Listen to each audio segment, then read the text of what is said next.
reglementary period, mamili ka. Kapag warrantless arrest, edi may period. Kapag may warrant, walang period. Just say, ma'am, I have to deliver Hindi him to the pareho judicial yun, proper authority. kapatid.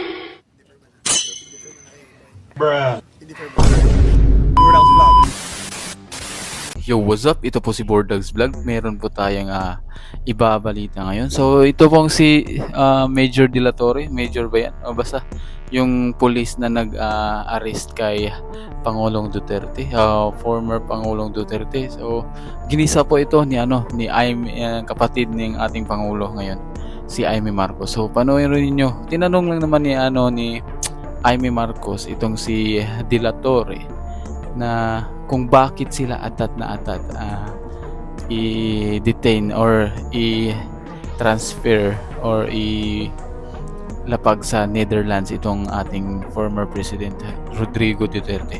So ito po, panoorin po natin ang paggisa ni ating Senator Imee Marcos. So yan po.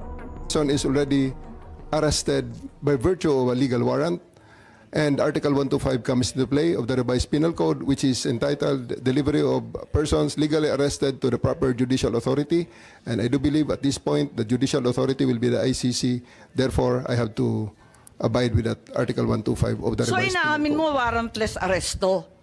Kasi yung Article 125 ng RPC does not apply kung may warrant. So inaamin mo walang warrant. At the many stages, ma'am, all the many other, Hindi, among make other up your laws. mind, General Torre. Warrantless arrest ba to o may warrant? Kasi ang liwanag naman ng Article 125 ng revised penal I do code. believe that I have a warrant at this time. I just don't want to be... Hindi walang reglementary period. Mamili ka. Kapag warrantless arrest, edi may period. Kapag may warrant, walang period. Just the same, ma'am, I have to deliver Hindi him to the pareho judicial yun, proper kapatid. authority. Hindi magkapareho yun. The reglementary period only comes into play when there's a warrantless arrest in accordance with Article 125 of the revised penal code. Di po ba? At saka may kinalaman yun sa delivery of the accused and arrested. Di po ba? And I'm being cautioned by the DOJ, ma'am, that it may be sub judice already to discuss that because of the habeas corpus pending in the Supreme Court, ma'am. Pati ba naman ng revised penal code, naging executive session, pambihirang buhay ito. Okay. Senator Cayetano? Ma'am, can I have a few questions, baka 10 to 15 minutes and a short introduction lang. Okay.